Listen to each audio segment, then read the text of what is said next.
però en veritat va ser encantador passar per Como un divendres a la nit, tot brut suat, després de 200 quilòmetres i passar pel costat de noies i senyores, homes italians ben vestits, trajats amb una olor colònia. Sentats allà en una terrassa amb la copa Babón i nosaltres amb els flaix de Malto i Iso, saps? Doncs bàsicament el seu aïllament per infraestructures que va fer que tota aquesta zona es quedés més marginada. Les grans indústries, les oportunitats laborals se'n van anar en zones més de bon comunicar, diguem, i aquests indrets del Pirineu, que són els més ferèstecs, diguem, doncs van quedar més arraconats de tota aquesta industrialització de feina i la gent va haver de marxar d'aquests puestos. Comença Fem Muntanya, el podcast dels esports de muntanya en català. Què tal? Com esteu, Fem Muntanyeros i Fem Muntanyeres? Benvinguts al capítol 155 del Fem Muntanya. Moltes gràcies per triar-nos un dia més, per deixar que us acompanyem en els vostres entrenaments, trajectes o estones de descans.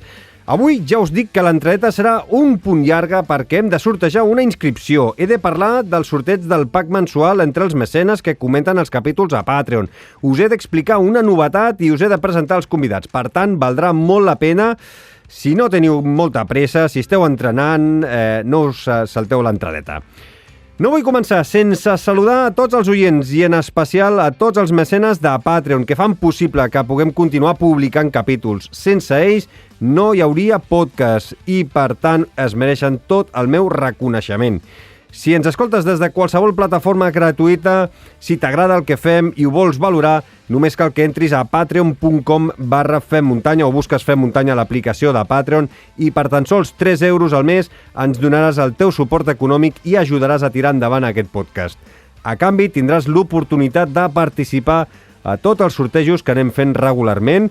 També escoltareu tots els programes sencers i amb 24 hores d'antelació i de tant en tant publiquem converses exclusives pels mecenes de Patreon. I si decidiu continuar escoltant-nos en qualsevol plataforma gratuïta, doncs podeu ajudar-nos moltíssim si us subscriviu a la vostra plataforma preferida, si ens doneu un m'agrada, un like o 5 estrelles i, a més, també podeu comentar els capítols a Spotify. I no us oblideu de recomanar-nos als vostres grups d'entrenament. Feta la salutació inicial, poso una mica d'ordre i començo per l'inici. Si algun dels oients que ens escolta estava pensant que jo us fotria la turra amb C-Gama, doncs està d'enhorabona perquè avui no parlaré de C-Gama. A la meva aplicació de podcast m'han aparegut desenes de capítols de diferents podcasts amb entrevistes, reflexions, anàlisis i crítiques a les realitzacions televisives. De fet, a la comunitat que tenim a Telegram, molts oients van estar opinant sobre el transcurs de la cursa i dels problemes tècnics que van tenir. I, evidentment, si voleu saber com va anar, només cal que entreu a ultrascatalunya.com i llegiu la crònica excel·lent del nostre amic Albert Torrent, on, a més, va compartir la classificació de tots els catalans i catalanes a la C-Gama Aizcorri. Dit això, només donar l'enhorabona a tots els Fem Muntanyeros i Fem Muntanyeres que van gaudir de la cursa, ja sigui corrent-la des de dins o des de la barrera. Fet aquest primer apunt, vull continuar per comunicar que al cap de setmana del 26 i 27 de setembre d'aquest 2026 participaré a un esdeveniment i en el que alguns Fem Muntanyeros em podran acompanyar. Us explico. L'organització de la primera marató de muntanya de Catalunya organitza un training camp a Sant Llorenç Savall, al Vallès Occidental. Consistirà en un entrenament pels recorreguts de la Trail Sant Sadurní i de la mitja marató. La sortida serà dissabte a la tarda fins a l'ermita de Sant Sadurní a Gallifa. Allà hi haurà xerrades sobre nutrició, entrenament, proves de material i també una xerrada d'un servidor, qui us parla. Soparem, dormirem allà i diumenge, després d'esmorzar, farem la segona part amb la tornada fins a Sant Llorenç.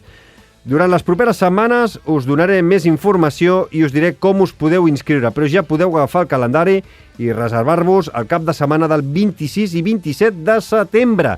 Passarem un gran cap de setmana plegats. Més coses! Ja veieu que avui vinc carregat de cosetes super interessants, perquè vull sortejar una inscripció per la caminada de Gósol del proper 12 de juliol al Berguedà.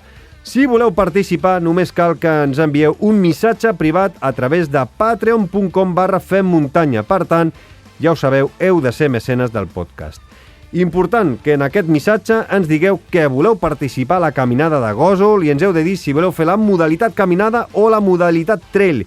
I teniu temps fins al proper diumenge 31 de maig. El guanyador o guanyadora el donarem dilluns 1 de juny i enguany se celebra la 38a edició, fet que la converteix en una de les caminades populars més antigues del país i una cita ja consolidada dins el calendari de muntanya, combinant esport, natura i paisatge. L'entorn és molt especial i inigualable. El Berguedà, Prepirineu, Pedraforca, Serra del Cadí, terreny calcari, boscos de pi negre i prat alpí. La prova manté el format clàssic de caminada popular amb un seguit d'avituallaments distribuïts al llarg del recorregut on els participants podran trobar tant menjar sòlid com líquid i el control central, al final, entrepans, com el clàssic de botifarra cuita allà mateix. Des de fa 3 anys també s'ha incorporat el format trail, pensat per a aquelles persones que prefereixen fer el recorregut corrent. En aquest cas, els participants sortiran 1 minut abans que els caminants i disposen d'hidratació durant el trajecte, mentre que l'avituallament complet es fa un cop s'arriba a meta. La distància d'aquesta edició, d'aquesta 38a edició, serà de 16,7 quilòmetres amb un desnivell acumulat de 794 metres positius. Tot i això, estem parlant d'una caminada popular i no competitiva pensada perquè tothom pugui gaudir de l'experiència al seu ritme.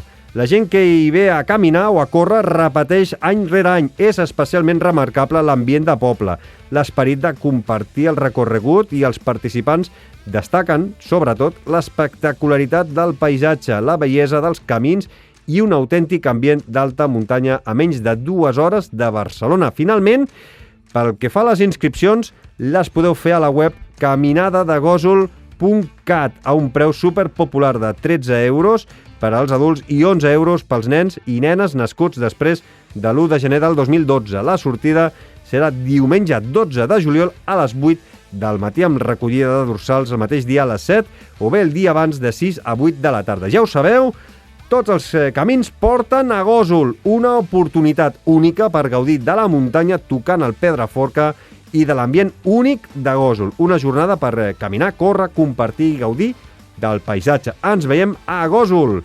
Vinga, va, canviem de sintonia.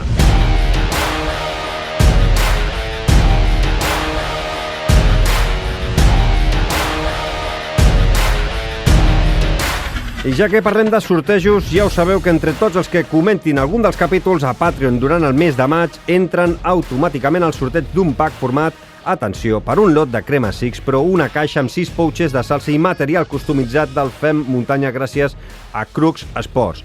El guanyador o guanyadora el donaré al primer capítol que publicarem el mes de juny. Per si no sou dels que mireu les notes dels capítols, que sapigueu que ja trobareu tots els enllaços i els codis de descompte per si voleu comprar material tècnic de Crux Sports customitzat amb els colors del Fem Muntanya. Aneu ràpid perquè queden les darreres unitats de Mute Sports i després, tot i que el preu és igualment reduït, ja haureu d'esperar una mica més en rebre-ho perquè Crux Sports no treballa amb estoc, sinó sota demanda.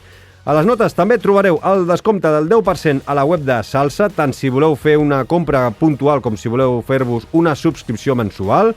També podeu aconseguir un bon descompte del 15% en les cremes reparadores i antifricció de Six Pro i, per acabar, trobareu 7 euros de descompte en les camises de Flying Burrito. Avui porto una bona estona xerrant i encara no he presentat, atenció, els 3 convidats d'avui. Per començar, tindrem a la Mònica Aguilera i l'Albert Vilardell, 2 amics del podcast que són mecenes i ja s'han passat diverses vegades per explicar-nos les seves aventures XXXXL. En aquesta ocasió han participat a la UTLAC al Lago di Como, a Itàlia, una prova de 250 quilòmetres per rodejar aquest llac tan turístic però no menys bonic. Una conversa, ja us aviso, llarga, on ens explicaran tot el que han viscut, fins i tot en el viatge de tornada cap a casa. I després visitarem algun dels pobles despoblats del Pirineu i ho farem amb el nostre amic Albert de Gràcia. L'Albert ara fa poques setmanes que ha publicat un llibre guia superinteressant amb el mateix títol i editat per Alpina.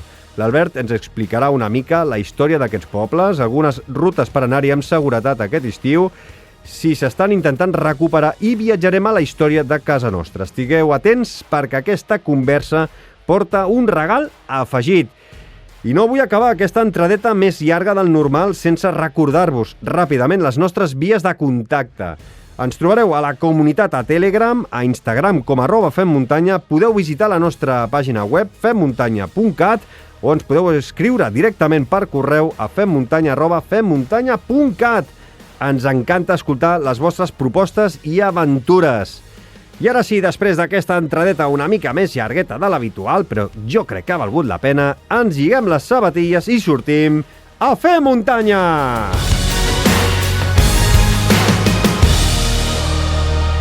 T'agrada la muntanya? Aleshores, aquest és el teu podcast. Fem muntanya.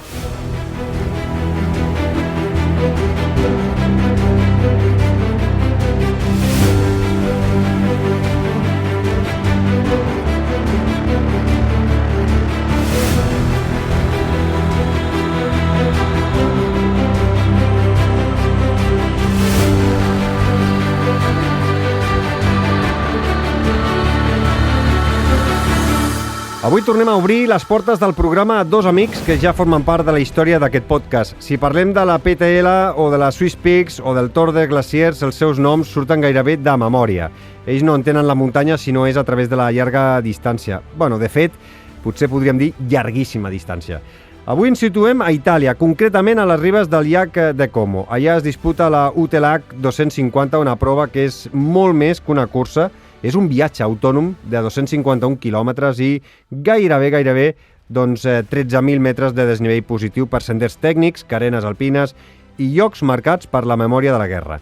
Una aventura reservada a només 150 participants on la gestió mental és tan important com la fortalesa física. Els nostres protagonistes d'avui han tornat de l'Eco amb la feina feta. La Mònica Aguilera va creuar la meta en 46a posició i l'Albert Vilardell en la 47a, amb un temps compartit de 69 hores, 49 minuts i exactament 47 segons. Mònica Aguilera i Albert Vilardell, ben tornats al Fem Muntanya, com esteu? En fase de recuperació. Hola, Xavi, què tal? Estem ja aquí retornant a la vida normal. Home, Déu-n'hi-do. Escolta, gairebé les dues temporades anteriors començàvem sempre temporada al setembre amb vosaltres perquè aprofitàveu l'estiu, les vostres vacances per fer alguna de les vostres bogeries. Aquesta sisena temporada encara no us havíeu passat, això que ja vau fer Pirramenta, i heu fet aquesta UTLAC a l'Eco, voltejant el llac de Como. Jo crec que la gent, els oients, ja a vegades es preguntaven, escolta, que no fan cap bogeria la Mònica i l'Albert? I efectivament, doncs, durant gairebé una setmana, els dies previs i els dies posteriors, doncs, hem viscut en un grup a WhatsApp el que heu anat vivint, alguns dels vídeos, hem vist fotografies de com ho heu viscut, però clar, no tots els oients doncs, han pogut compartir aquesta aventura amb vosaltres i jo crec que es poden explicar moltes cosetes d'aquesta, no sé, aventura, bogeria, com ho definiu vosaltres? Preparació pel Tour de Glaciers. Sí, clar, aquesta és la prèvia, el que passa que sí que potser era una cursa una mica prematura perquè realment encara estem arrossegant els peus esquiant. I bueno, ens vam animar, a la Mònica li van oferir, ens vam animar-hi i vam dir provem-ho, tot i que la veritat és que en tot l'hivern el qui ens segueix a l'Strava, com ara tu, Xavi, ja veus que el que hem corregut, el que hem fet, només esquiar. I bueno, ho hem provat. I com vau descobrir la UTLAC? No sé, o sigui, com us va arribar aquesta proposta de participar a la UTLAC 250?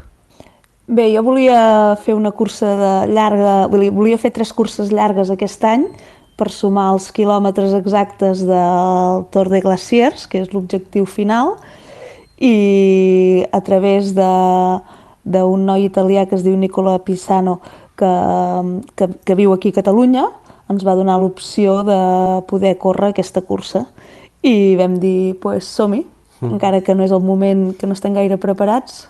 Això és el que dèiem, no? Que és un pèl prematur perquè no hem fet les tirades convenients, creiem, Bueno, creiem nosaltres, perquè el nostre entrenador, el gran Ivan Artigas, ell es va donar l'ok, doncs, o sigui, si el jefe diu que endavant, endavant.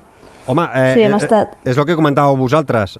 Córrer potser no heu fet els quilòmetres que tocaven, però hores fent cardio i fent pujades i baixades, fent molt d'esquí de muntanya, que aquest hivern doncs, heu tingut la sort, tots els que practiqueu esquí de muntanya, a tenir metres de neu per fer.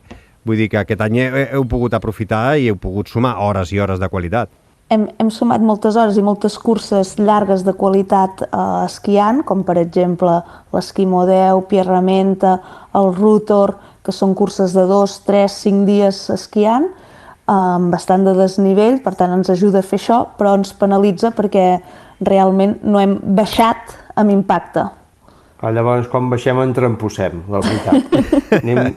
Clar, no, és que no riguis, perquè hi ha moments que és que indirectament arrossegues els peus i en trempusses, però esclar, és que sí, entre setmana hem corregut la tirada més llarga que hem fet de 15, 17 o 20 quilòmetres, que en plena temporada això ho multiplicarem molt, però bueno, creiem que ens ha sortit prou bé amb l'entreno que portàvem. No, ha sortit perfecte, perquè fer 250 quilòmetres i gairebé 13.000 de desnivell positiu amb 69 hores, doncs crec que molts dels que ara mateix estan escoltant el podcast està a l'abast de poca gent. Escolta, i què té el Lago di Como que us va fer, no?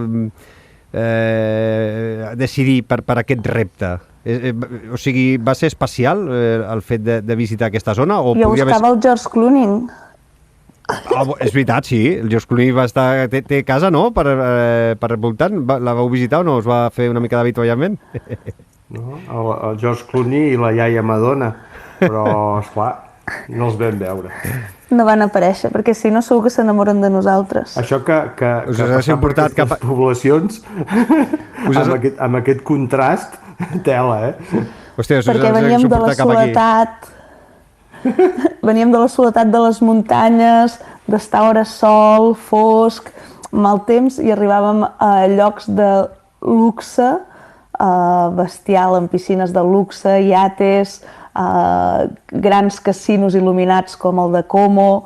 Eren contrastos, i gent, no?, que tot avalava, i cotxes que, de la manera de conduir els italians, algun tram que passàvem, era una mica atabalador aquesta part de veure aquest contrast, i era una de les coses que a mi em feia por, perquè, clar, jo soc molt mental i pensava, hosti, a mi m'agrada la muntanya i tot això, quan vegi això serà un xoc social, no?, un xoc de societats molt bèsties, però en veritat va ser encantador passar per Como un divendres a la nit, tot brut suat, després de 200 quilòmetres, i passar pel costat de noies i senyores, homes italians ben vestits, trajats, amb una olor colònia.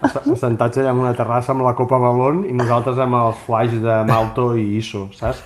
I el contrast és abismal, però això ho ha fet molt atractiu. Hòstia, que bé, tu. Escolta, veníeu de la Pierramenta, que a mitjans de març vau participar com a parella, és una prova que us agrada. Tu, Mònica, vas patir un accident, no la vas poder acabar.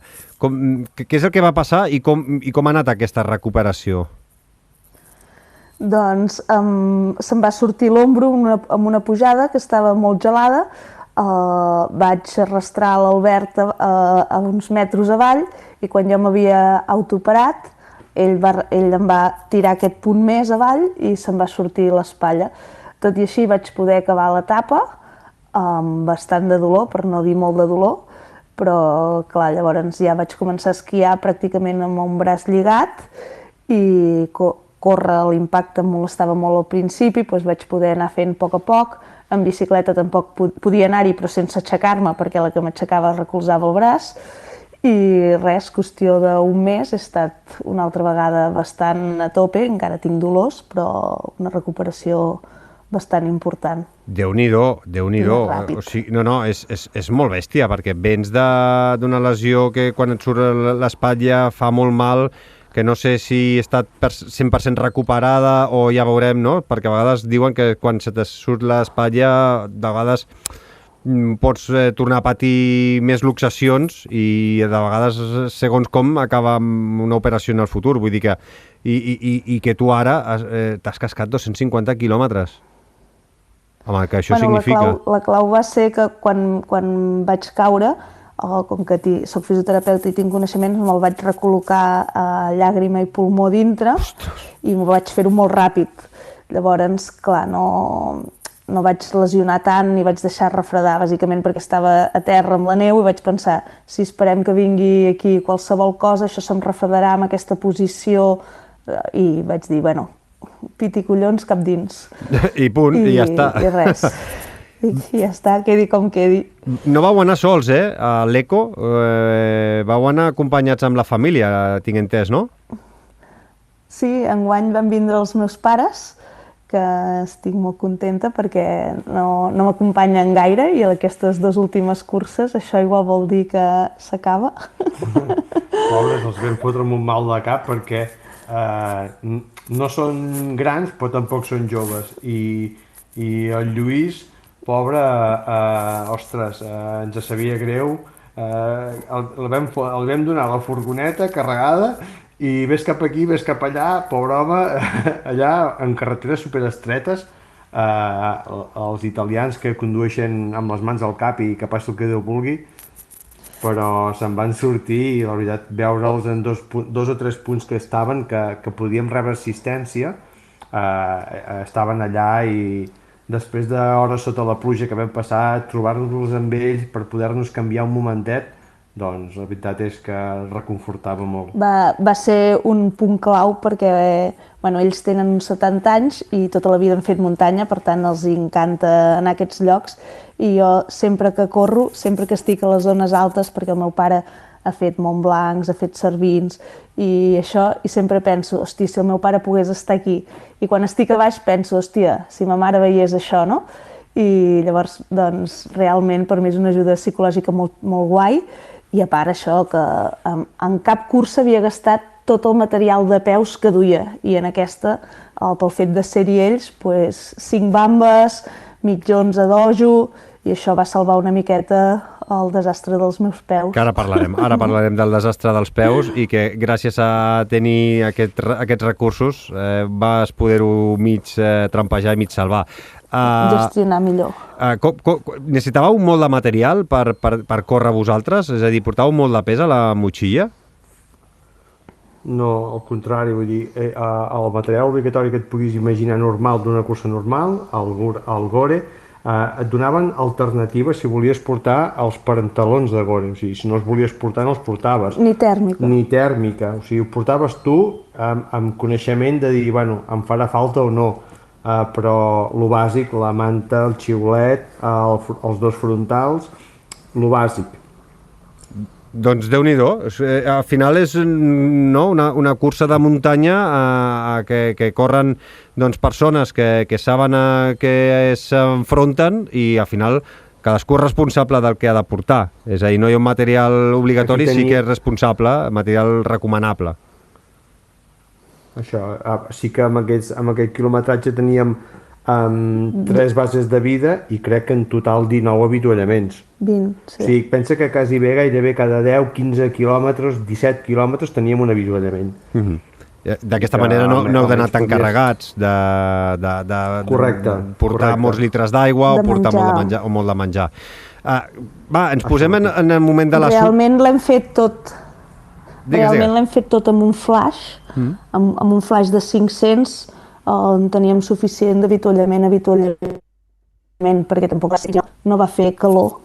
Fins l'últim dia va fer bastanta frescota i, en resum, això, hem begut uns 12-15 litres de líquid, vull dir que no és exagerat per la distància.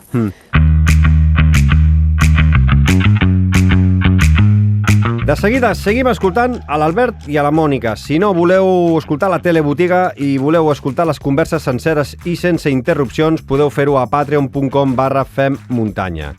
Ja sabeu que jo només us parlo de productes que he provat personalment a la muntanya que m'agraden i que sobretot funcionen. I avui us vull explicar per què aquestes marques ens acompanyen. Escolteu amb atenció perquè hi ha oportunitats brutals. Començo amb la roba oficial del programa. Tenim un canvi important perquè a partir d'ara tot el material del Fem Muntanya ens el customitzarà Crux Sports, que és la marca germana de Mute Sports. Això què significa? Doncs significa que ja tenim activa la nova web de venda, que us la deixo enllaçada a les notes del capítol, i que us oferim un producte espectacular. Tenim dues coses. D'una banda, tot l'estoc que ens quedava amb el logo antic de Mute Sports el teniu en una liquidació salvatge fins a esgotar existències. Queda poqueta cosa per triar, però encara si entreu a la web ho veureu i podeu comprar-ho. I això és amb entrega immediata. Si voleu una ganga, correu. De l'altra banda, ja teniu disponible la nova línia amb el logo de Crux. Trobareu samarretes tècniques de noi i noia, camises tècniques tant per córrer com pel vostre dia a dia, gorros tipus bucket, que estan molt de moda actualment, també gorres clàssiques i manguitos. És la mateixa qualitat de teixit a la qual us tenim acostumats, el mateix rendiment brutal, una transpirabilitat que no us l'acabareu, però atenció, a un preu supercompetitiu, molt més ajustat que fins ara.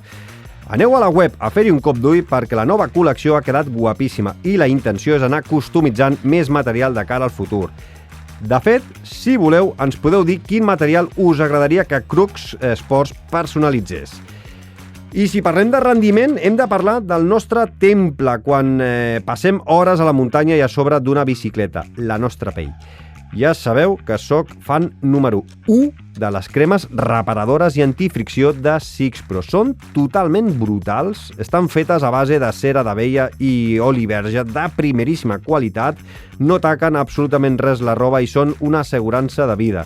Funcionen perfectament tant per prevenir butllofes i rascades abans de sortir com per reparar la pell si ja teniu alguna zona tocada.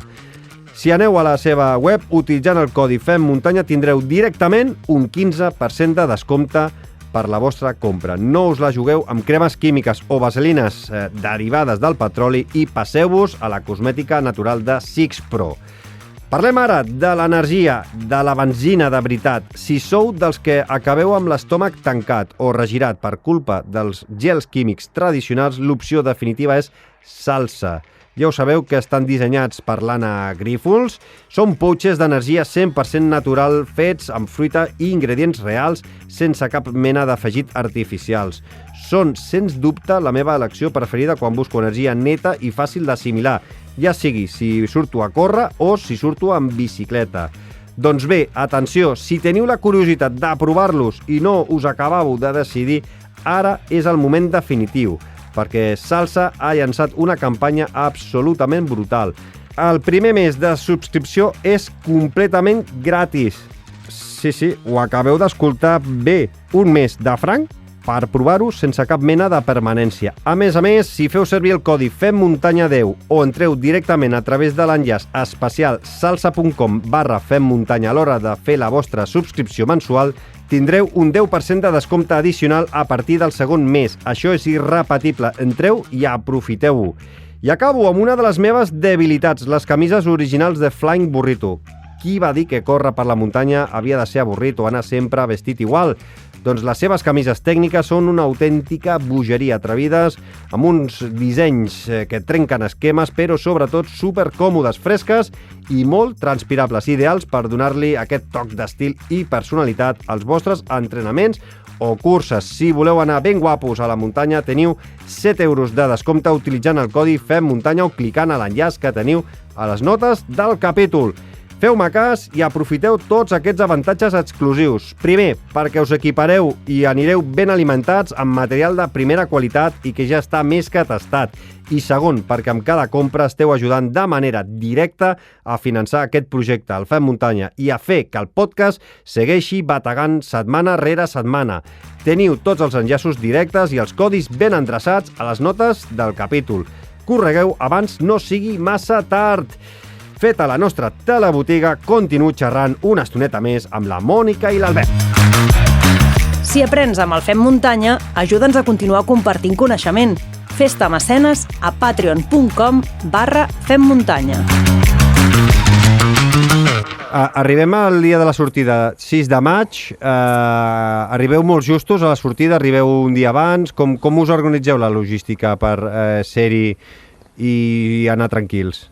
Bueno, el dia abans de la sortida, al matí encara, la Mònica encara va treballar una estona, i jo també, vam treballar una estona, però vam sortir d'aquí a les 10, o sigui, vam anar amb temps, vam arribar allà a la tarda nit, allà a les 8 o les 9 arribàvem, els pares de la Mònica tenien un apartamentet allà i nosaltres, doncs res, buscar lloc per deixar la furgoneta i poder dormir a propet de la sortida i l'arribada, i res, les 9-10 hores de viatge vam tenir, això sí que no ens les treu ningú, però vam marxar el dia abans al dematí.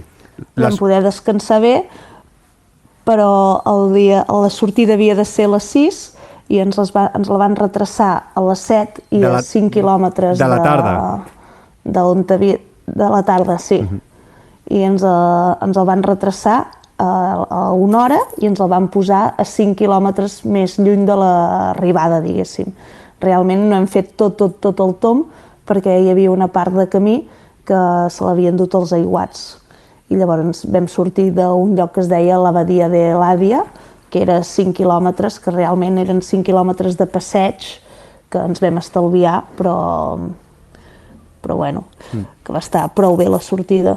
I 2 hores abans de la sortida hi havia com un mini tornado allà a sobre, aigua, vent, bueno, i pensàvem, així no podem sortir, a veure si diuen alguna cosa, i no deien res, ens vam desplaçar cap a l'abadia aquesta i just a la sortida va parar de ploure. Ens va donar una petita treva, però una petita treva d'una hora, perquè Màxim. Encara, sí, allà en 45 minuts ja començava a ploure i tota la santa nit de trons, llamps i pluja, tanta que vulguis. Déu-n'hi-do. I mentalment, com més llarga. I mentalment, quan tens 250 quilòmetres per davant, i sense saber si estaràs una hora sota la pluja i sota la tempesta, o si estaràs 8 hores o estaràs 12 hores sota la tempesta, mentalment com s'afronta això?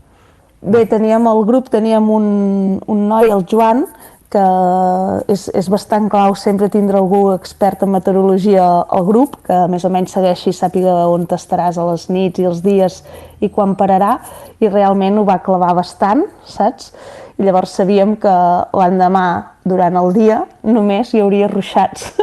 Sense tempesta. Llavors vius sense tempesta i vius de l'esperança, que serà la clau d'aquesta cursa, l'esperança. Vius d'il·lusions, perquè l'endemà sí que va fer bo i res, a la tarda, altra vegada aigua, i cada dia el mateix. Aigua, per l'amor de Déu, vinga.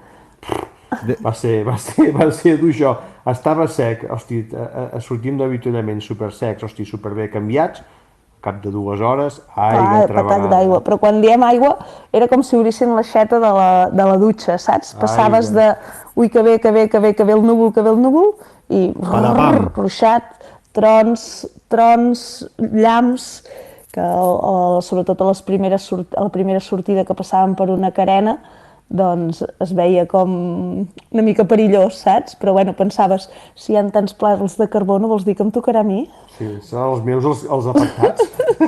Ostres, Déu-n'hi-do. Vau passar por o no per la tempesta quan hi havia zones més aèries, més aquesta zona de crestes? No, perquè és això que et diem, que pensàvem, dic, amb el munt de gent que som, per què ens hem de morir avui? No. Si hi ha un llamp no ens toca a nosaltres. Sí, hi ha molta més gent avui. Bueno, sí, no, però quan hi ets tu... Vas fent.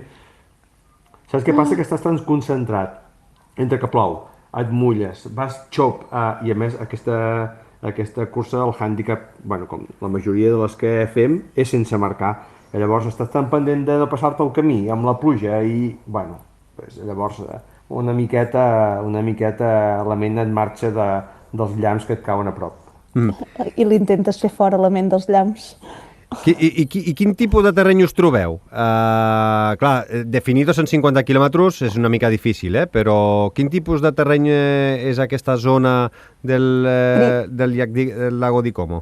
Primer de tot dir que tots els camins són espectacularment nets i ben traçats. Vull dir, encara que sigui dintre un bosc, és un bosc net i cuidat.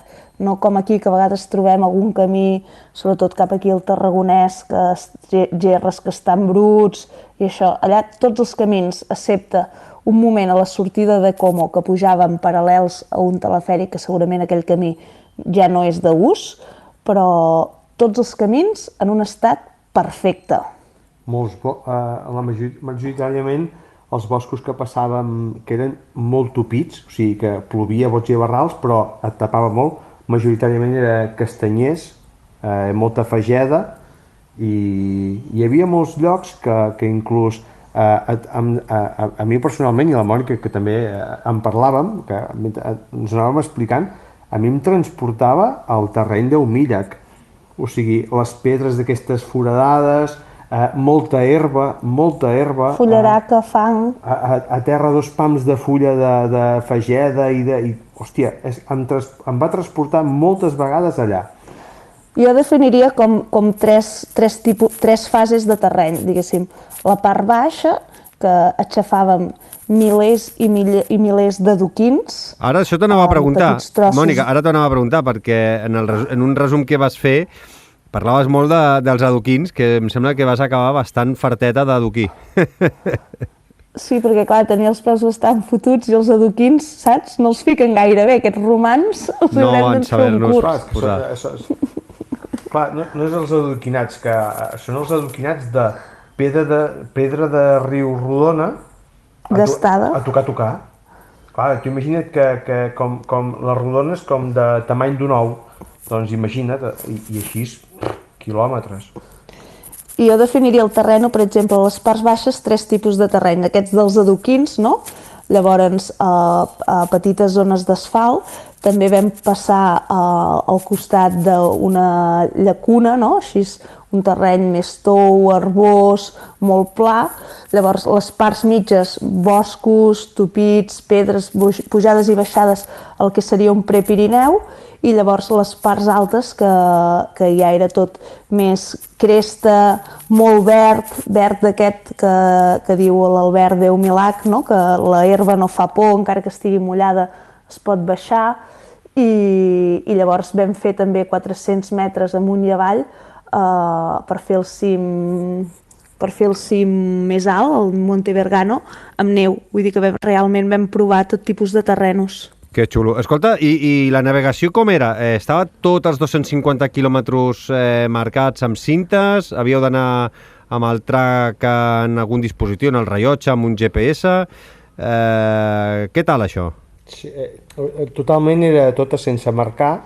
El que passa que sortien 2 curses més endavant o sigui, nosaltres vam començar a córrer dimecres, ells sortien divendres i dissabte, i ells sí que la tenien marcada. Llavors ens ho pagàvem quasi bé els 100 últims quilòmetres marcat, però sí que havies d'estar pendent que hi havia algun lloc que estava just de cintes, però creiem que ho havien de remarcar també, o sigui, era 100% navegació pura i dura, excepte aquests últims 100 quilòmetres que hi havia cintes, però que l'organització també va dir que no ens en refiéssim. Perquè hi havia trams que tampoc el track no anava per les cintes, les arribades de poble, i això anava més directe. El nostre track, o sigui, el nostre circuit representa que sí que coincidia, però hi havia entrades i sortides de poble que no.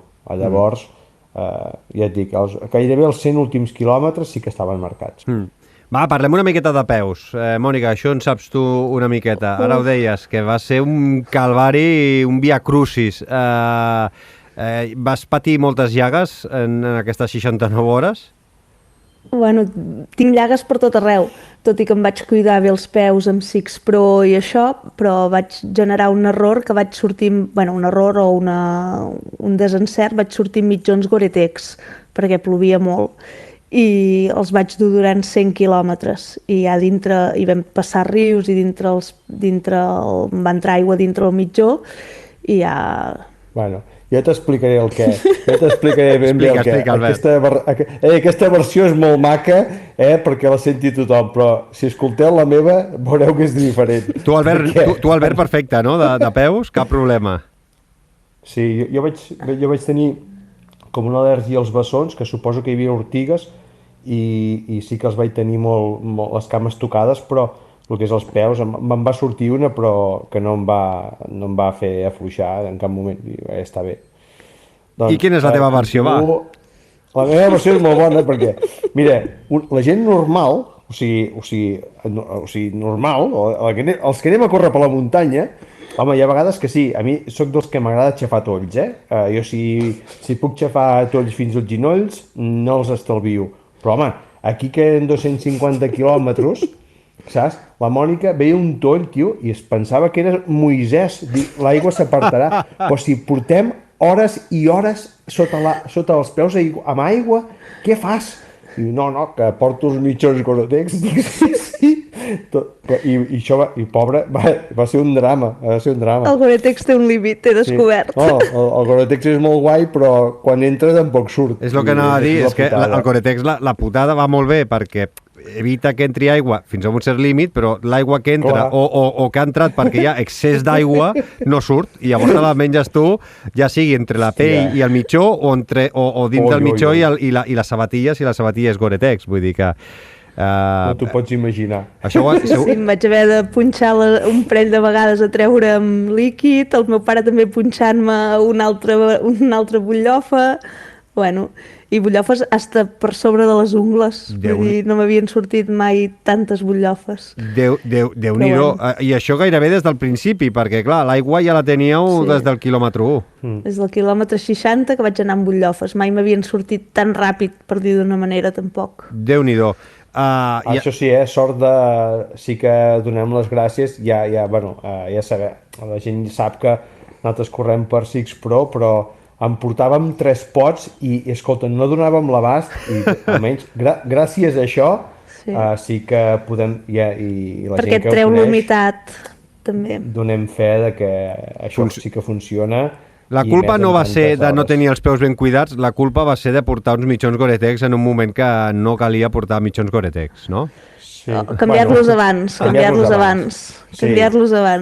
Però vaig pensar que plovia, que tenia les bambes molles, que no calia, que no sé què. Bueno, saps allò que vas davant, tens les presses, el coet i no penses? Doncs malament. No pensar és igual a generar errors. A fracàs. Home, amb 3 pots, Déu-n'hi-do. Mira que la Mònica Morell sempre és generosa, i quan t'envia pots de Six Pro, t'envia força pots de Six Pro i en tens, però clar, no donava a l'abast. Amb aquestes 69 hores sota l'aigua, amb uns peus que demanaven ajuda a crits, vull dir que al final necessitava... Nosaltres més o menys cada 50 quilòmetres o així ens parem, canviem mitjons, fiquem Six Pro i vinga, 50 més. O 60, depèn on estigui la base de vida, però sempre portem a la motxilla els Six Pro i els mitjons, i passi el que passi ho fem això, però no vaig escoltar l'Albert. I travessar rius amb l'aigua freda fins als genolls va ser un alleugeriment o va ser un problema afegit?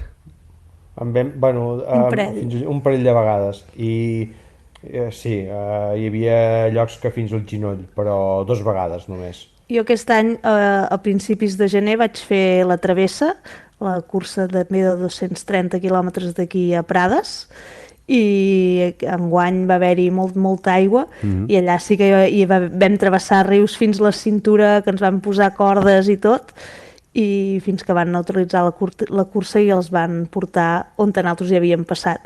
Per tant, aquest any estic experimentant-me en caiac, trajes de neoprè i tot això. Bueno, un raid.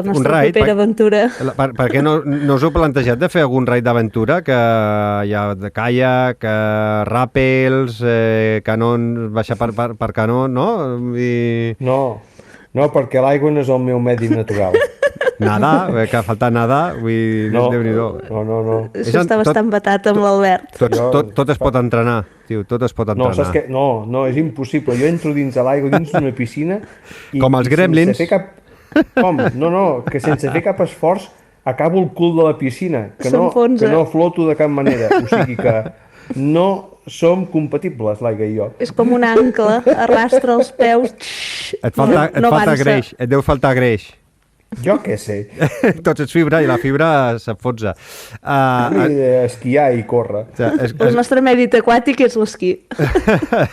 Escolta, veure els pares a Garseno després de 110 quilòmetres va ser un punt d'inflexió? O sigui, és aquell moment que comenceu a veure la llum, però tot i tenir els peus rebentats, literalment, Mònica? Sí, va ser un moment molt xulo, perquè allà anàvem encara amb dignitat, per dir-ho d'una manera, encara no l'havíem perduda, i començaven els 2 trams més difícils de cursa, que un era pujar al Monte Vergano, que arribàvem a 2.200, i era una pujada quasi de 2.000 directa, i allà, clar, ens va anar molt bé perquè ens podien donar l'alimentació d'aquest tram, canviar-nos les bambes, i va ser com un reset molt important, tant físic com mental. Coroneu a 2.000 metres sobre la neu. No sé com estava l'estat del terreny, si amb les sabatilles normal tiràveu o vau haver de necessitar alguna mena de grampons. Es podia progressar bé? Sí, perquè tot plegat eren potser els últims 500 metres i hi havia un pam de neu. A davant nostre també havien passat potser ja 40 o 50 persones més. Llavors teníem carrerany fet, inclús la baixada, que la fèiem ja cap a... o sigui, la posta de sol la veiem des de dalt del cim, i baixàvem per la pala nevada i vam poder baixar trotant, que no patinava tant com semblava. Més fàcil i tot, perquè hi havia menys impacte. Va ser aquests 400 metres de desnivell gratis. Aquí uns esquís, llàstima que hi havia poqueta neu, però... Hòstia... Us deixen uns esquís i vinga, avall, vosaltres? I avall. Escolta, tinc moltes ganes de que m'expliqueu la part del refugi Benini i els túnels. Expliqueu que vau passar per uns túnels, no?, de la Guerra Civil enmig d'una ultra, deu ser impactant. Diguéssim, aquí la cursa aquesta té dos parts diferenciades, no? L'anada, diguéssim, per la cara nord del llac i la tornada per la cara sud. La cara nord és un terreny on van enganxar el Mussolini, quan ell fugia, és un terreny de retirada de la Segona Guerra Mundial, de pas de contrabando de coses, perquè està en frontera amb Suïssa. I llavors cada 2x3 ens trobàvem petites casetes, cabanes, cases de pastors i això. Llavors, al final d'això passes un sender que es diu el Sendero del Iari, que ja comença els boscos així més eumilac i tal, i després la tornada, que ja és més carena, que aquí ja no hi ha pràcticament cap edificació, que des de dalt la carena veus Milà i tal. I llavors aquí a Garseno, diguéssim, és el punt d'inflexió perquè venen les dues parts més difícils de la ultra, no? Una que seria la pujada aquesta de 2.000 del Monte Vergano, llavors baixem a la segona base de vida i tornem a fer la pujada cap al refugi Benini, que són 1.600 i també uns 20 i pico quilòmetres. I aquesta pujada també és bastant interessant perquè passes des de a terra del llac i vas pujant, passes un parell de túnels d'uns 400-500 metres de longitud, per dintre el bosc, una pujada molt, molt maca, i de sobte surts a una tartera de pedres. I aquí tornem a la cursa de l'esperança, no? Perquè esperàvem trobar-nos al refugi Benini, passàvem per una pista on anava vorejant a mitja alçada de la muntanya i anava fent esses i no el veiem, i no el veiem, i no el veiem, i no pot ser, i un altre quilòmetre, i un altre quilòmetre, i un altre quilòmetre, i no arribava, fins que de sobte en una curva d'aquestes, pof, apareix una edificació grandiosa, que és el refugi Benini, on vam estar molt còmodes, perquè també cal dir que aquesta cursa crec que serà un nou torn, perquè, sobretot pel tema dels voluntaris. O sigui, els voluntaris van més enllà del com estàs. Si no, et pregunten, perquè són de la zona, i et pregunten, t'està agradant? Saps? I això té un plus quan arribes, que dius, ostres, et peten les neurones perquè et sents com a casa, no? Vull dir, jo que he viscut l'evolució del Tor, abans era això, saps? Ara s'ha fet molt gran, hi ha molta més gent, ja no els interessa tant els voluntaris quiets, que de llonces, no? Però et deien, tens un català aquí davant, tens no sé què, i era, vaja, per mi brutal aquesta atenció que vam rebre des del refugi Benini fins al final. Que xulo, que xulo. Hòstia, ho estic vivint amb una intensitat xula, tal com ho estàs explicant, i a més, la sort és que tinc la web oberta de la cursa UTLAC, que és molt fàcil de poder seguir el desnivell amb el mapa online, i clar, i estic veient això que deies de les curves, m'ho estic imaginant tal com ho estàs explicant, i ho estic vivint, i m'ha agradat molt la teva explicació, Mònica. I el que comentaves, no? Aquesta cursa no té res a veure amb UTMB, és una cursa independent, no està dins de cap circuit, i és el que comentes, no? Tu que has viatjat, tots dos, no? Que heu participat a moltes curses de 200, 300 quilòmetres, vosaltres aquesta UTLAC la veieu com una possible rival a una PTL o un Tour de Géants? D'aquí uns anys? Home, una PTL no, perquè són formats completament diferents, perquè a la PTL et fan passar per senders que no hi passen ni els guardes de refugi, o sigui, és molt aèria, és diferent, però una competidora amb un 330 del Tour, pues, no estaria mal. I sobretot una preparatòria pel Tour, perquè per dates i això, per proximitat, és una distància una mica menor, és una prova per abans del Tour. I crec que aquesta era la 6ª edició, ens van explicar que la primera edició eren 20 persones i, bueno, i els hi va creixent. I a nivell de paisatge visual, com que no t'ho esperes, perquè tu vas a fer un tom a un llac, no? I el que esperes és... Tota l'estona veus el llac i vas al voltant, i dius, a veure, si he fet 14.000 positius, no puc anar al voltant del llac, saps? És que pujo i baixo i el deixes de veure i tot això. I llavors jo crec que s'anirà fent bastant anomenada. També han anat fent els formats, aquest any era el primer any que feien una cursa de 120, vull dir, estan agafant el format UTMB i cuidat. Però té una cosa que hi ha molt poques curses que almenys que jo sàpiga o que jo conegui, aquí sí que et donen la possibilitat de que tu portis una llebre. Bueno, realment en pots tenir 3 de llebres en diferents punts. I aquest format no està malament, perquè hi ha molta gent que et vol acompanyar i perquè per les normes de la cursa no et deixen, o que tinguis algú al costat que corri amb tu, aquí sí. O sigui, ell també té un dorsal que hi posa pacer i va al costat i el fa de llebre, li pot portar a menjar el que li faci falta. I estava superxulo, això. I això també està bé per gent que es vol iniciar, saps? I llavors veu, no, els trams finals, com vas de destrossat, i per ells també els hi serveix com a experiència per després poder-les fer. Superinteressant aquesta idea, És molt interessant per introduir nova gent en aquest circuit de l'ultradistància. Sí, perquè realment, moltes d'aquestes curses que estàs penalitzat si tens ajuda externa, com moltes vegades et diuen que no pots rebre ajuda, això, però en aquest cas sí, o sigui, ells també tenen un dorsal que crec que també té un valor, s'havia de pagar, però tens aquesta possibilitat en 3 llocs diferents. De base de vida a base de vida. És superinteressant perquè imagina't que dic, escolta, us vull acompanyar i vull fer 80 quilòmetres amb vosaltres o vull fer 100 quilòmetres amb vosaltres, tinc la possibilitat de fer el primer tram o l'últim tram amb vosaltres i que ja t'estàs fotent un bon tute de poder-vos acompanyar gairebé durant 80-90 quilòmetres a l'inici, cap al mig o cap al final.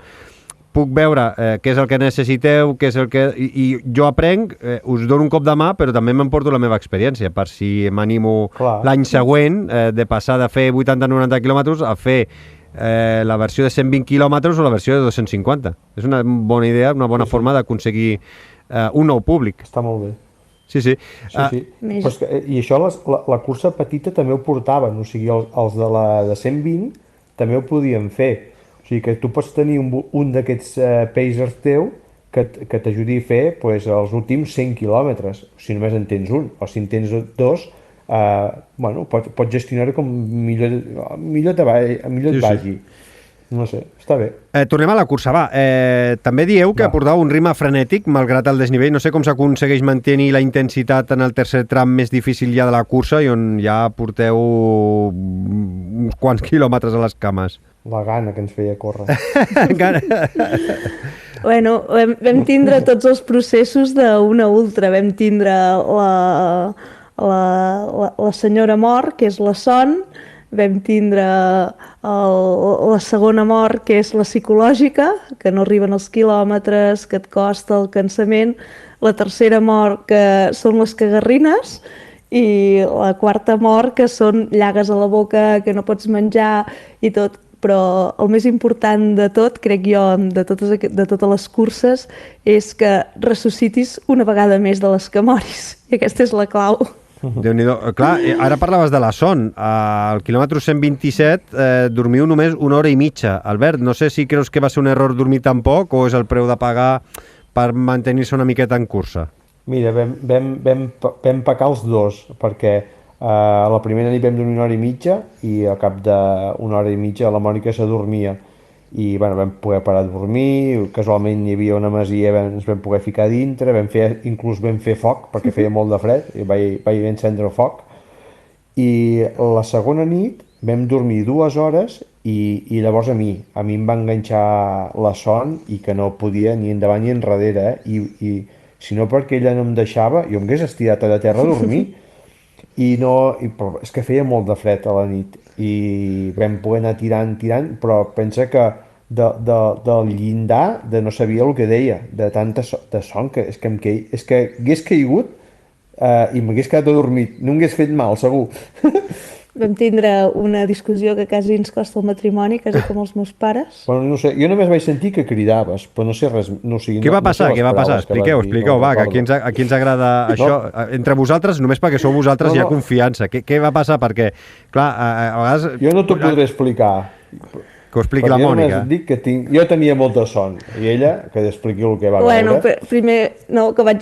Primer vam estar pràcticament 2 hores que anava jugant amb la ment de l'Albert, va, fem un joc, jo què sé, per exemple, juguem un joc, tu digues el nom d'una noia i jo d'un noi, i 1, 2, 3, i llavors què, fan bona parella o no? Vinga, va, ara multipliquem, ara no sé què, i el anava arrastrant així una miqueta, ara quants quilòmetres queden, què no sé què, ara anem allà dalt, ui, allà dalt no, i ell s'anava dormint, anava dient també bajanades, ara aquest joc no hi vull jugar, ara diem-ne un altre. I bueno, finalment vam pujar amb una carena que feia un fred terrible i ell que es volia tirar allà a terra, dic, no, això no pot ser. I llavors al capdamunt de la carena vam trobar una caseta tipus d'aquestes de telefèric, petitona, amb una pudor pixats vam agafar aquestes lones negres que es fiquen a les bases dels telecadires i ens vam estirar allà a sobre per descansar 10 minuts. I jo m'havia quedat ja sense bateria del mòbil i li deia, fica el despertador 10 minuts perquè si no allà ens hi quedàvem fins l'endemà, segur, perquè els dos estàvem, vull dir que ell s'adormís no vol dir que jo no estigués cansada, tots estàvem cansats. I fica el despertador, que no, que fica el despertador, que no, i ell anava dient que no com posseït, fins que li vaig treure el mòbil, ficar el despertador a crits, i llavors res, aquest dient, no em cridis, i jo, fica el despertador, perquè és que jo m'adormiré un moment, perquè m'adormo un moment. I bueno, i va haver-hi un moment de rifirrafe. Res, va ser 10 minuts que a mi em van sentar de puta mare, em vaig sortir després que no em feia por res. És que a vegades només són aquests 10 minuts i són els que et fan trencar el son. Però és que no teníem cap lloc per parar. Tu vas veure-ho. Bueno, no discutim ara. Ara no, sisplau, ara no. Aquí no volem ser... No us volem portar mals rotllos, no. Ajuda'ns a fer camí i dona'ns suport a patreon.com/femmuntanya. Va. Escolta, que portem massa estona xerrant. Escolta, com sempre, m'ho passo molt bé xerrant amb vosaltres. Moltíssimes gràcies per aquesta conversa. Per mi és un regal poder parlar amb vosaltres. Llàstima no poder-ho gravar cara a cara perquè seria encara molt més divertit. però en aquest format, xerrar tranquil·lament, com si tinguéssim un refresc davant, i que m'expliqueu les vostres aventures, les vostres penúries, les vostres, també, per què no, discussions, perquè al final correu en parella i no ens enganyem, 69 hores plegats, junts, passant-ho bé, però també en algun moment malament, molt malament, s'han de prendre decisions, s'ha de descansar, no coincidiu quan heu de dormir. És complicat, i ja ho diuen, la confiança fa fàstic. Moltíssimes gràcies per xerrar. Jo vull fer un incís a nivell d'animar a les dones de la meva edat, que ja comencem a ser molt poques, perquè tothom es va retirant, va deixant de córrer, estem en processos d'aquests de premenopàusia i totes aquestes merdes, no? Que el que abans passava era menjar bé, entrenar, sumaves, menjar bé, entrenar, sumaves, doncs ara això és una mica de desgavell, i animar una miqueta a tot el grup de dones d'aquesta edat que segueixi treballant-ho, que no es deixi de fallir socialment perquè la gent et digui ja ets gran, vols dir que has de fer això, i res, una mica de manifestació femenina cap aquí, que ja que som poques intentem mantenir-ho el més temps possible, encara que veiem al final tard o d'hora. L'esport amb moderació no és mai dolent, mai. Vull dir, i si hi portes molts anys corrent... Però vull dir que nosaltres, a més, tenim tots els inputs socials de que ja no ho has de fer això, saps? El cos no et respon igual, necessitem una mica més de temps de recuperació, vull dir que som diverses corredores d'aquesta edat que ens anem trobant fent curses d'aquestes i tothom es troba més o menys en les mateixes situacions, no? I ara que està tan de moda tot això de la menopàusia i tot això, doncs és una nova etapa i, bueno, com diu la Flor, diu, bueno, a vegades un cop ha passat sortirem més fortes, però s'ha de passar, per tant, donar ànims a totes les dones que corrin qualsevol distància, quan més millor, i que no defallir.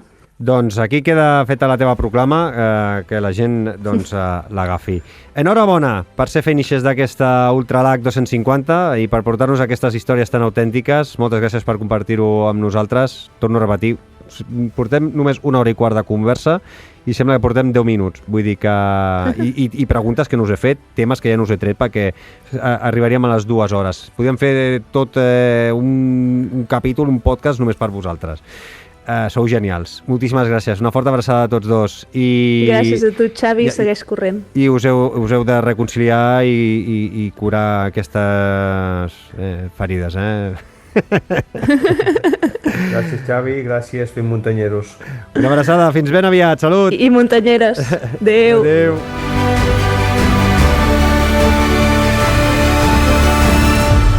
Fem muntanya. Darrere cada cursa hi ha una aventura per explicar.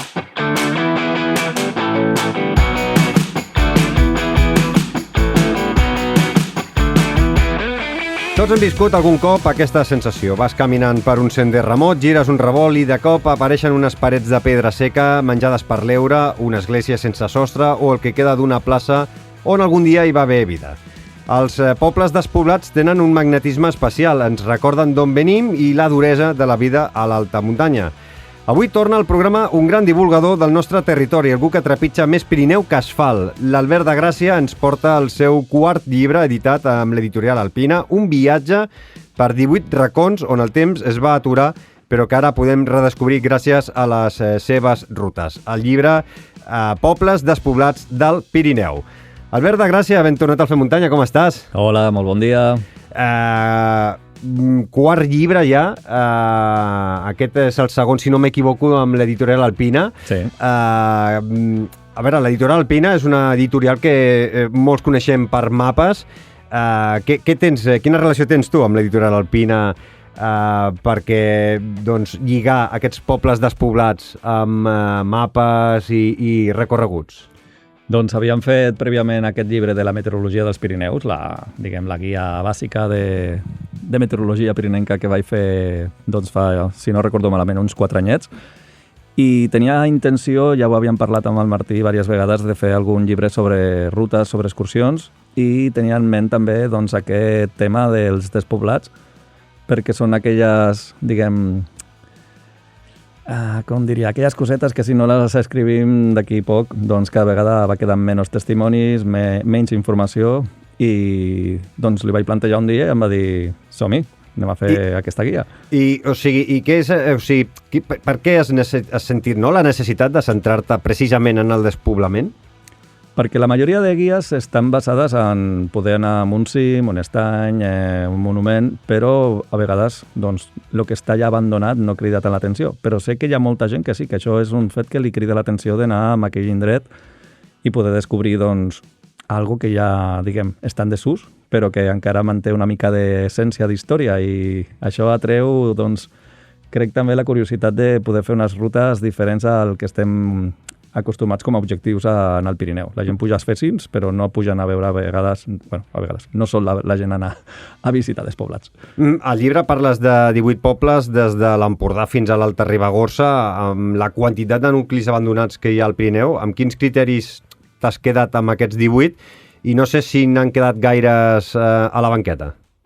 Han quedat bastants a la banqueta, sí que estem en una zona que malauradament hi ha massa despoblats, i també hem de dir que ja, podríem parlar de massos despoblats, aleshores ja ens anem a centenars, bordes de muntanya o altres elements arquitectònics, però estem parlant de que eren pobles. Pobles, és a dir, conjunt de cases amb carrers, amb un entrellat urbanístic, i que avui dia doncs, encara són reconeixibles i que es poden visitar. I sobretot que gairebé tots aquests pobles, molts d'ells tenien església. Exacte. És important. Escolta, Pallars Jussà, Sobirà, l'Alt Urgell, semblen els punts calents d'aquest despoblament. Què tenen aquestes zones que les van fer tan vulnerables a l'èxode, sobretot al segle XX? Doncs bàsicament el seu aïllament per infraestructures que va fer que tota aquesta zona es quedés més marginada. Les grans indústries, les oportunitats laborals se'n van anar en zones més de bon comunicar, diguem, i aquests indrets del Pirineu, que són els més ferèstecs, diguem, doncs van quedar més arraconats de tota aquesta industrialització de feina, i la gent va haver de marxar d'aquests puestos. Quan arribes a un poble despoblat, tipus, no sé, Solanell o Sant Romà de Tavèrnoles, què és el primer que sents? Doncs llàstima. El primer és llàstima. Però després et comences a veure totes aquelles runes i t'imagines, no?, com podia ser la vida, què hauria passat si tot allò no s'hagués abandonat, com seria actualment. Però sempre ho he dit, la guia no està escrita des d'aquesta vessant melancòlica, trista, que moltes vegades associem a moltes coses del Pirineu, sempre ho he dit. Des de molts dels documentals, de les coses que es fan, doncs sempre s'utilitzen aquestes imatges fosques, de boira, de fred, de gent allà una miqueta allò ferèstec, i li he volgut donar una visió una miqueta de no drama, sinó que la gent visiti els despoblats, però amb una miqueta d'una altra filosofia. I quan vas a visitar aquests pobles despoblats, t'agrada anar-hi sol o t'agrada anar-hi acompanyat amb un grup d'amics o tu fent de guia i poder explicar? Ho he fet de totes les maneres, sempre hi ha oportunitats i opcions per tot, no? Però jo crec que sí, que aquests dies així més solitaris et dona més a la imaginació d'estar-te per allà passejant pels carrerons aquests, veient com entra gent al cap per una finestra, veient que hi ha dins, i amb aquest puntet així també, sí, una mica més de melancolia. I el llibre combina rutes, que també després en parlarem, amb història. Com t'has documentat? Doncs hi ha una miqueta de tot, sobretot els arxius comarcals, que m'han facilitat molt la feina, m'han donat bastanta informació per poder-ho fer, i si no, després preguntant a gent del territori, m'han ajudat també bastanta gent així, que he anat preguntant de pobles veïns, que m'han donat informació, m'han donat alguna fotografia antiga, m'han explicat qui eren els veïns que van viure allà, on estan actualment, alguns han marxat, alguns estan al cementiri del poble abandonat, és a dir, també ha estat una feina d'investigació. Aquí la gent gran ha tingut un pes important, no? Perquè a vegades quan vas caminant pels pobles, quan trobes gent potser més de 60, 70, inclús 80 anys en amunt, t'expliquen igual la indústria que hi havia en aquell poble, o de què vivien, o per què la gent ha marxat, o què és aquella casa que ara està abandonada. Suposo que aquesta feina de recórrer, com deies, no?, els pobles del voltant, i que et poguessin explicar de què vivien fa 100 anys, és part xula de la documentació.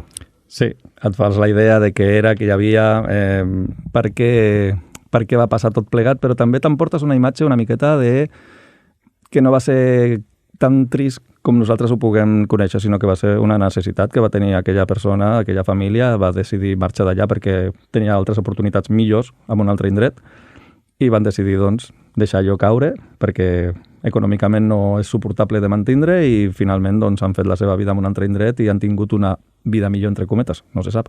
Però no tristesa, sinó una necessitat normal.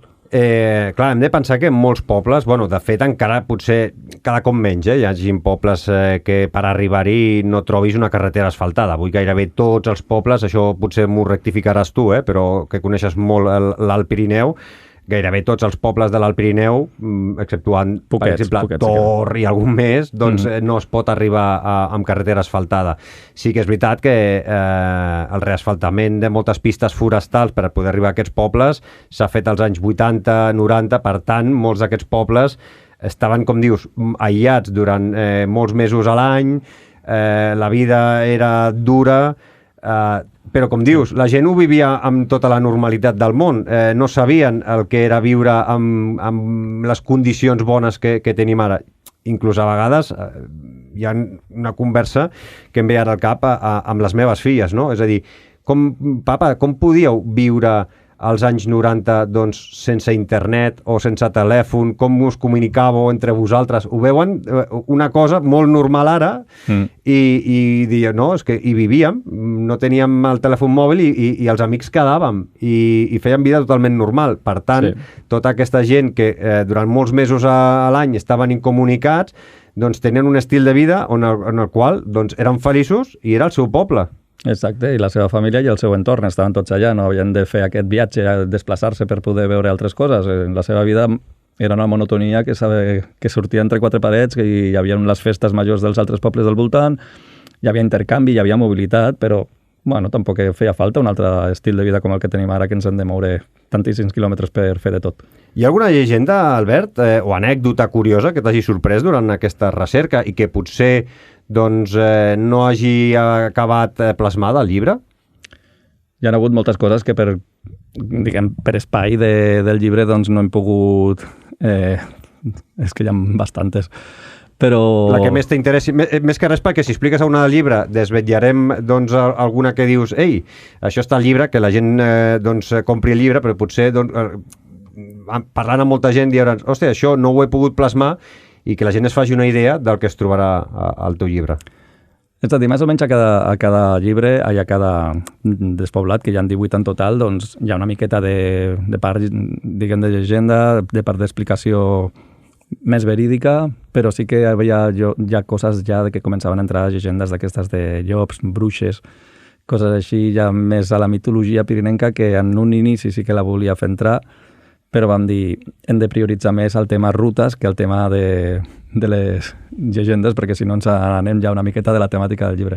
Però hi ha tot aquest tema de la bruixeria per aquí que a vegades sí que no te la creus, però dius, ostres, de veritat que aquesta gent visquia molt atemorida en aquests pobles, a vegades amb tot el que s'explicava a l'església, la bruixeria i aquests entorns.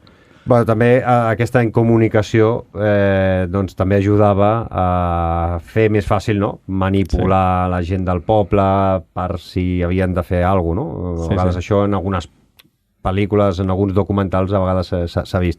De vegades pensem, no? Com comentaves tu també ara, Albert, que el despoblament ha sigut un procés lent, per buscar noves oportunitats de feina, que a vegades la vida dura en un poble a 1.600 metres d'alçada des del novembre fins als març o a l'abril, són mesos molt durs, però a vegades també els despoblaments també venen per causes traumàtiques, ja sigui per la creació d'embassaments, o pobles que igual a causa de quedar incomunicats per esllavissades, guerres...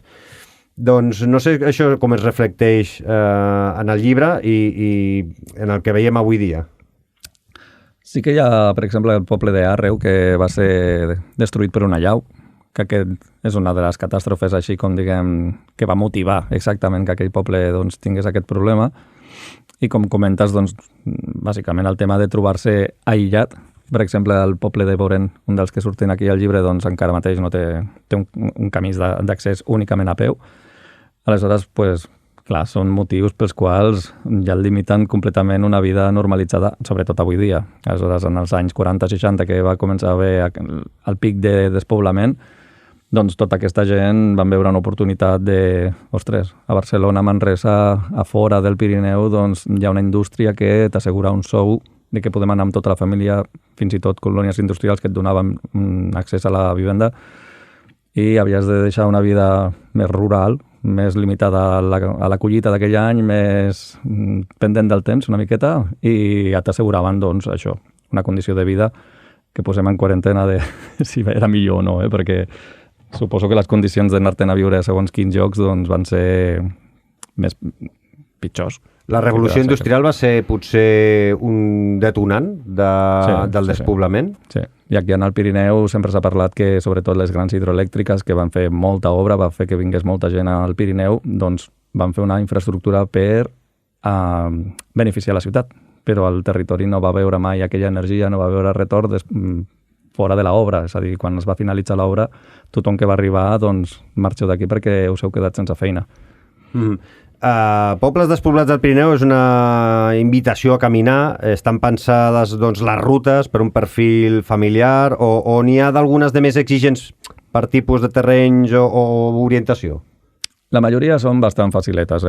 Són rutes que són passejades, algunes són llarguetes, de 3-4 hores, però allò de dificultat per pujar-hi, no. Hi ha potser la de Cerdanya, de Canals, hi ha un trosset que hi ha com una grimpadeta perquè es puja per un barranc i bueno, per fer una mica més divertida la ruta, que si no és una pista forestal, doncs s'hi puja per allà, però accessibles per tothom. I què trobarà el lector en el llibre? És a dir, com ens hem d'imaginar a cada capítol, cada poble? Fotografies, la història del poble, i llavors a partir d'aquí també el mapa i la ruta des d'on deixar el cotxe i poder arribar, És una guia bàsicament d'excursionisme on trobem això, doncs el mapa, fotografies de cada poble, tenim una fitxa tècnica per explicació de la dificultat, del punt de trobada, de distància, desnivell, i després doncs, sempre aquesta part d'introductòria, explicació del poble, per què s'abandona, perquè alguna llegenda, alguna cosa, i després la descripció de la ruta que proposem.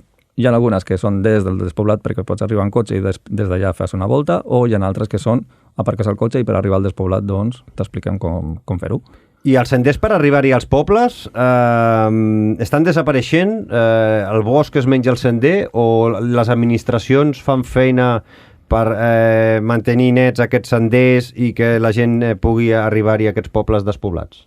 La gran majoria estan recuperats, perquè s'està fent molta feina els últims anys per recuperar sobretot els camins tradicionals del Pirineu. És una cosa que fa 10-15 anys enrere estava tot completament abandonat, però sí que ara doncs, els camins que connecten els pobles que estan habitats actualment i també doncs, els camins històrics que connectaven amb els despoblats doncs, han recuperat bastant. Aleshores, s'ha fet bona feina. No està desaparegut tot. I les, per exemple, curses d'alta muntanya, per exemple, l'Alt Urgell i el Pallars Sobirà, aquí al podcast aquests darrers mesos hem parlat de l'Esquerra Pic de l'Orri, hem parlat de la Cabanera, a la Vall Fosca.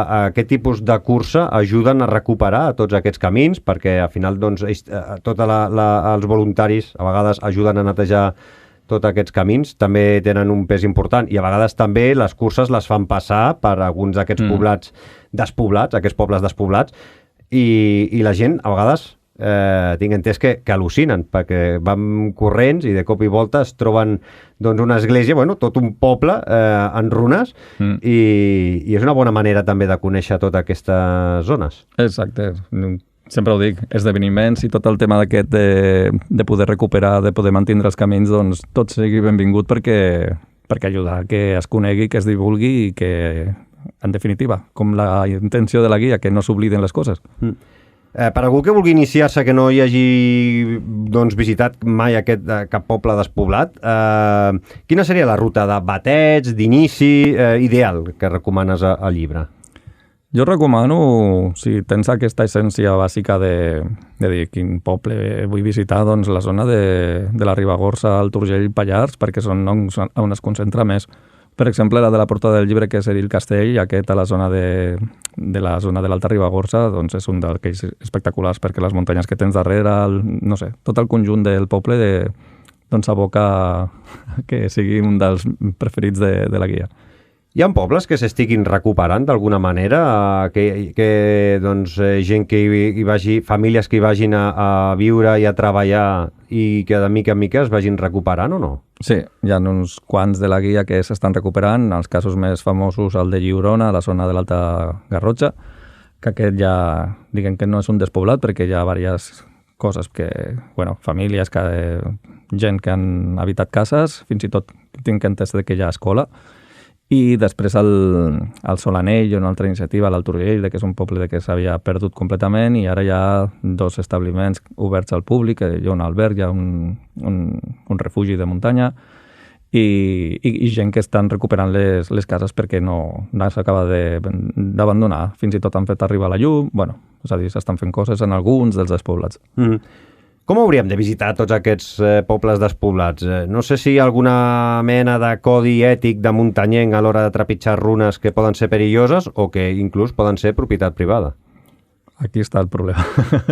Visitar-ho, doncs, no sé, com hauria de dir al nostre cap. És a dir, ja sé que s'ha fet molts robatoris, fins i tot a les cases, que ha entrat gent trencant la porta, sí que està abandonat, però allò continua tenint un propietari i s'han robat coses i hi ha expoliació de lo que hi ha dins. Aleshores, una miqueta de seny. Aleshores, no sé, mantindré la normativa de lo que és teu i no és teu, i després el que deies, tema de seguretat. Són runes, en qualsevol moment pot caure un sostre, una paret, i si estàs a dins caminant per un terra que està podrit, doncs pot enfonsar-se allò, així que màxima precaució. És maco veure-ho, però amb prudència.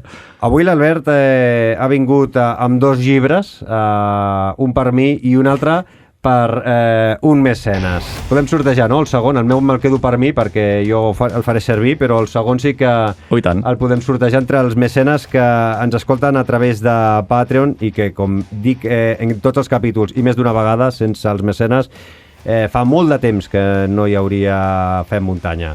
Doncs sortegem un exemplar de Pobles despoblats del Pirineu, escrit per l'Albert de Gràcia i editat per Editorial Alpina. Què heu de fer si voleu entrar en el sorteig d'un exemplar? Doncs heu de ser mecenes del Fem Muntanya a Patreon, patreon.com/femmuntanya. Ens heu d'enviar un missatge privat a través de la plataforma de Patreon dient que voleu participar en aquest sorteig del llibre de l'Albert. Teniu temps des d'ara mateix que publiquem el capítol fins al proper diumenge 31 de maig, i el dilluns, dia 1 de juny, donarem el nom del guanyador o guanyadora a través del mur de Patreon i també a les nostres xarxes socials. No perdeu l'oportunitat perquè el llibre és una autèntica joia per planificar les sortides, sobretot d'aquest estiu, perquè a l'hivern m'imagino, Albert, que a l'hivern és una mica difícil arribar a alguns d'aquests pobles despoblats. En alguns sí, però també té el seu encant fer-ho en aquesta època nevadet, té un altre rotllo. I has anat? Què vas, amb raquetes de neu, esquís, o pots anar caminant? No, es pot anar caminant. Sí? La majoria, sí.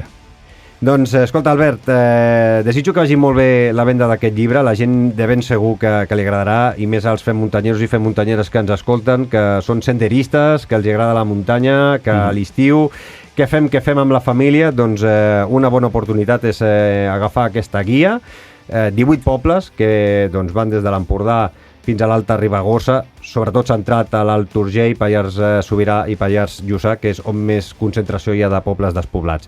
Moltes gràcies per la teva feina de formigueta, per documentar tot el que el temps vol esborrar i per recordar-nos que el Pirineu no només són pics i desnivells, sinó també memòria viva.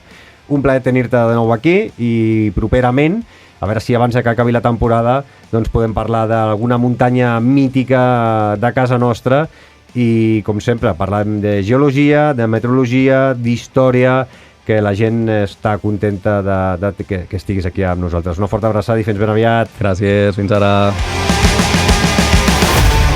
Segueix-nos a Instagram i Telegram per no perdre't res.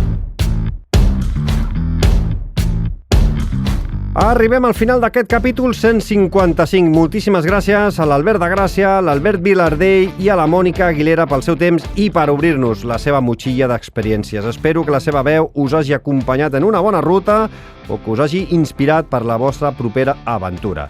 Si us ha agradat el que heu escoltat, recordeu que la millor manera de donar valor al programa és unir-vos a la família de mecenes a patreon.com/femmuntanya, perquè per tan sols 3 euros al mes tindreu accés a les converses sense dorsal i podeu participar als sortejos que tenim en marxa. Recordeu que tenim la inscripció per la caminada de Gozo del proper 12 de juliol, que sortegem un llibre de l'Albert de Gràcia i que teniu temps fins al diumenge 31 de maig. També podeu guanyar el pack de crema Sixpro, la caixa de 6 pouches de salsa i material de Crux Sports amb els colors del Fem Muntanya si comenteu qualsevol capítol durant el mes de maig a Patreon. Avui vull donar la benvinguda als nous mecenes que s'han unit a la comunitat de Patreon aquests darrers dies. Tenim, per una part, l'Albert González i també l'Albert Vilardell, que ha fet una subscripció anual. Moltíssimes gràcies a tots dos Alberts. Avui la cosa va d'Alberts perquè tenim aquests nous mecenes i també hem tingut a l'Albert de Gràcia. I també vull mencionar el Pep Anglada, que ha pujat la seva aportació a 5 euros de manera totalment voluntària. A tots tres, moltíssimes gràcies per confiar en nosaltres i ajudar que això continuï endavant. I acabo llegint els missatges que heu deixat a Patreon en el darrer capítol 154. El més ràpid va ser el Víctor i escrivia: gran programa, molt interessants les lesions de cap, tant per mortals, tema mantenir motivació, com per èlits, el fet de sobreposar-se a la pressió. Quina gran cursa varen fer l'Antolí i en José Manuel. Molt de respecte. Moltes gràcies, Víctor, per la teva rapidesa. Un mite ja, l'Alejandro Rebollar, matí fet amb el podcast. Gràcies, Xavi. Vaig seguir la Backyard per l'Instagram i va ser addictiu. Una passada veure com anaven passant les voltes. Tinc el dubte si l'Oriol menja puré de patata fora de les curses, perquè quin atipament. I dono fe que la samarreta del Fem Muntanya va de conya, fresqueta i bon material. Ja l'he fotut rodades d'un grapat d'hores i perfecte. A veure si tenim Backyard a Terrassa l'any 2027 i podem rodar amb els cracs. Salut i muntanya. Doncs tant de bo se vagi aclarint el tema de la pesta porcina africana i puguem tenir Backyard l'any vinent. El Jordi Soto, que escrivia: per ser que t'ha costat, un altre gran capítol, quins grans corredors. Doncs moltes gràcies, Jordi. Va costar una mica perquè vaig acabar d'improvisar alguna conversa i al final el temps se'm va tirar a sobre, però sí, estic content perquè va quedar dues converses molt interessants. El Sisu, molt interessants les converses, increïble la enginyeria nutricional que han dut a terme. M'han encantat aquestes anècdotes. Felicitats per l'esforç, que ha quedat un programa collonut. Moltes gràcies, Sisu, per reconèixer i escoltar el podcast. El Josep Riera, Xavi, per haver tingut entrebancs t'ha sortit un programa molt top. Felicitats. Interessant el Lluís i la pèrdua de motivació i flipant amb l'Oriol i el José. Quines bèsties. Moltes gràcies, Josep. El Cisco Díaz, un altre gran episodi. A casa som molt fans de l'Oriol. L'hem seguit al moment aquestes últimes grans backyards, un crack. Xavi, et vas superant amb el nivell dels programes i dels participants. Aquestes 2 hores i pico se m'han passat volant. Enhorabona, salut i muntanya. Gràcies, Cisco, per el teu missatge. El Kilian Barbeta Molinos, molt bones converses. És superinteressant saber com es cuinen els èxits. Amb ganes del següent capítol. Salut i muntanya. Doncs, Kilian, aquí l'has tingut, espero que l'hagis gaudit i seré content de llegir el missatge teu d'aquest capítol 155. El Marc Macià, brutal, com sempre. Jo, sent novato, també cada dia costa molt entrenar sol. Ara intento sempre sortir amb amics. Doncs sortir amb companyia és molt important i sortir amb amics ajuda a no tirar-se enrere, sobretot els dies que fa molta i molta mandra. El David Guimarà, molt interessant les converses, com sempre. M'agrada com el Lluís dona molta importància a les curses menudes, les de poble. Doncs, David, si ets oient fidel del podcast, ja veus que també aquí al Fem Muntanya moltes vegades parlem de curses o regalem inscripcions a curses petites organitzades per centres excursionistes, grups sense ànim de lucre. Sense elles no gaudiríem del nostre esport que tant ens agrada. L'Albert Bell, grans referents avui. Per mi representen un valor molt important, com des de l'humilitat es pot arribar lluny, molt lluny. L'Antolí mereix una menció a part. Miris com tu miris, el que ha fet a Bèlgica i durant el darrer any és una autèntica animalada. Les dades que explica el Xavi Sebastià són una mica com allò de no ho provis a casa teva, però només que serveixen per fer una volta més. Benvingudes siguin. Gràcies per compartir-les i enhorabona per la part importantíssima que et toca. Tops mundial. Moltes gràcies, Albert, pel teu missatge, i jo l'únic que faig és intentar quedar amb ells i xerrar i passar-m'ho bé escoltant les seves anècdotes i intentar aprendre dels que en saben. La Mariona, gràcies pel programa, Xavi. Com sempre, brutal. Que interessants totes les converses. No em puc quedar només amb una. Sempre aprenent, amb ganes del proper.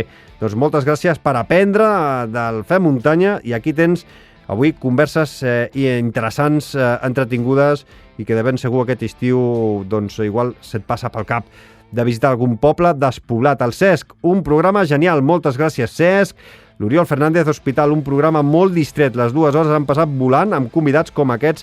Tens programes per moltes temporades. Bueno, Oriol, sí, si els troco cada setmana, però al final m'engegaran a la merda.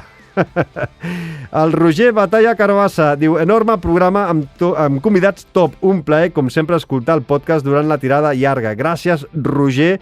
Espero que la tirada llarga hagi anat bé i t'hagi entretingut, hagi passat més ràpida. I acabo amb el Marc Pic, que és el guanyador del lot de cremes Six Pro, de la caixa de 6 pouches de salsa i de la samarreta del Fem Muntanya del mes d'abril. Quin subidon pujar a l'avió de tornada de la Transvolcània, posar el podcast i sentir que m'ha tocat el sorteig. Un programa superinteressant, com sempre. M'ha agradat especialment l'entrevista amb el Lluís, sobretot quan ha parlat de com el cap és un factor importantíssim i alhora un tema del qual gairebé ningú parla. Precisament, afegia, jo no vaig poder acabar la cursa per una situació d'aquest tipus.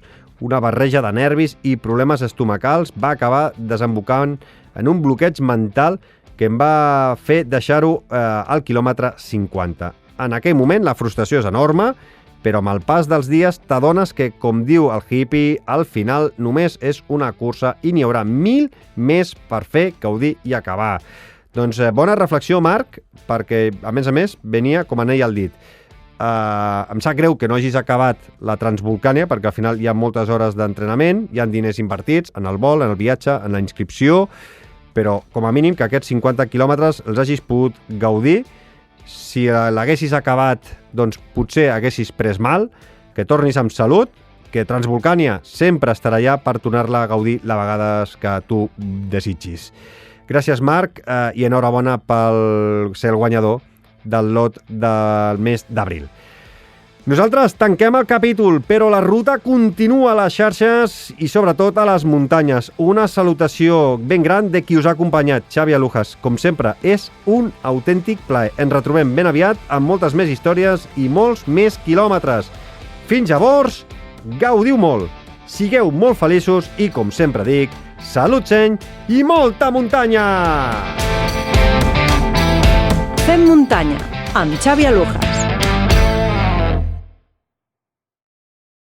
I ara que ja no ens escolta ningú, només els autèntics fem muntanyeros i fem muntanyeres, us confesso que el mes de setembre serà molt potent. Primer, perquè, com he dit a l'inici del programa, el cap de setmana del 26 i 27 de setembre participaré al Training Camp que organitza la primera marató de muntanya de Catalunya i em faria moltíssima il·lusió trobar-me a molts de vosaltres. Compartirem entrenament i xerrades superinteressants i de ben segur que algun programa especial podrem fer plegats. A més, també al setembre començaré un projecte nou a la tele. Ara no recordo si aquest passat mes de gener us ho vaig mig insinuar, però ara va de debò. Així que no sé d'on trauré el temps, però intentaré al setembre poder publicar capítols nous cada 2 o 3 setmanes i, sobretot, no deixar sense contingut de qualitat els mecenes que donen suport a Patreon. I acabo saludant a la Sara, que és la professora de la meva filla, i també a la seva parella, que fa poques setmanes em vaig enterar per casualitat en una reunió a l'escola que escolten aquest programa quan van tota la família en cotxe. La veritat, el món és un mocador i mai saps doncs, qui et pot arribar a escoltar. Em va fer molta il·lusió i aprofito per fer una reivindicació. Des del Fem Muntanya vull donar tot el meu suport a totes les mestres del nostre país i que treballen amb poc personal, amb pocs recursos i que necessiten moltes mans per poder oferir una educació adequada i de qualitat als nostres fills i filles. I dit això, crec que no em deixo res més. Per tant, ara sí, tanco la paradeta, m'acomiado donant-te les gràcies de tot cor per arribar fins al final.